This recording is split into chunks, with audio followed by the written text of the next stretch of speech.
And mid morning and mid evening breakfast అయిన 2 hours తర్వాత, lunch అయిన 3 అవర్స్ తర్వాత. So this is the time for hydration drink సమ్మర్లో. Okay. So మీరు ఏవి కావాలనుకుంటే అవి. మీరు టూ మచ్ ఆఫ్ స్వెట్టింగ్ ఉంది ఈరోజు, కోకోనట్ వాటర్ తీసుకోండి. Too much of energy drain ఉంది, ఫ్రెష్ ఫ్రూట్ జ్యూస్ ఏమైనా తీసుకోండి. కొద్దిగా గట్ ఇరిటేటింగ్గా ఉంది ఎండ వల్ల, లస్సీయో బటర్ మిల్కో తీసుకోండి. సో లేదా నన్నారి లాంటివి తీసుకోండి, సగ్గుబియ్యం జావ లాంటివి తీసుకోండి. మీరు ఏమైనా తీసుకోవచ్చు, లేదా లస్సీ లాంటివి ఏవైనా సరే మీ అవసరాలని బట్టి మీరు ఫిగర్ చేసుకోవచ్చు అనమాట ఏవి కావాలని.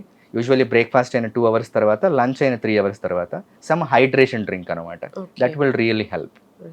సార్ కొన్నిసార్లు బాగా బాడీని వేడి చేసింది అది ఇది అంటారు, అది కూడా ఈ డీహైడ్రేషన్ వల్లనే వస్తుంది అంటారు. కంటిన్యూస్ డిహైడ్రేషన్ వల్ల ఈరోజు మీరు ఎగ్జాంపుల్ ఈరోజు మీరు బాగా జిమ్లో స్వెట్ చేశారు, బట్ గుడ్ ఎలక్ట్రోలైట్స్ తీసుకోవాలా, బ్యాలెన్స్ మిస్ అయింది, కంటిన్యూస్గా ఒక వారం రోజులు వర్కౌట్ ఇట్టే చేస్తున్నారు, then you develop mouth ulcers, B vitamin deficiency వల్ల.